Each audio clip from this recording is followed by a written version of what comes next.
everyone. Thank you for coming tonight.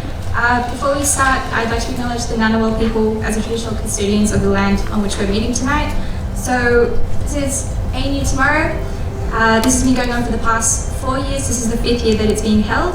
Thank you very much, Parsa, for inviting me to give this talk to you tonight. And I'm going to talk about music technology teaching and learning. This is commonly attributed as the start of sound recording and engineering, and I suppose what we now conceptualise as music technology in education. In Denmark and in Germany and in other parts of Europe, these very holistic music degrees began to spring up in different academies. You could go from being a musician who had practiced for years to learn their craft to perform it direct to in a studio situation. Some of you, or many of you, are future global educators. But my dream is to make this university even better place.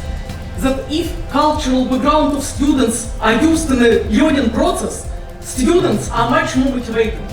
How to become a global educator? And it's true. I thought maybe I will bring only one orange, but after that I bought 5. And it was a big good. So first I'm going to say thank you to everyone for coming out tonight, and thanks to the organising committee for putting on this event. And it is the obvious question. That is, what do you actually do?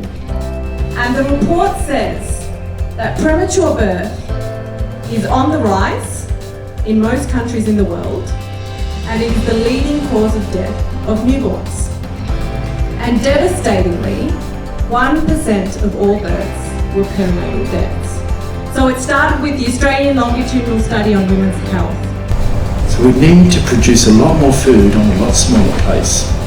So all of these things that are done with lots of complicated kit and technology and people working hard in the laboratory.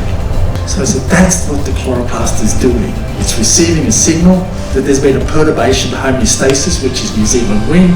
My God, we've got to respond as a country and make sure we win the entire match, right? That's communication, is responding and shifting your response.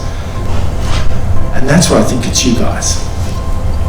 There's a bunch of old men floating around like Tim Flannery and myself. The real change isn't coming from us. He's banged his gavel, he's yelled up and down the streets. There's only so much that can be done. Impact a few directly. How then do you become a catalyst for change across the globe? By building global networks of ECRs that connect via social media. Yeah, thank you very much.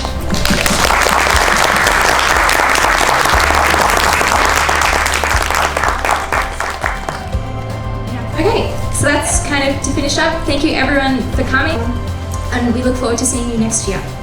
Thank you.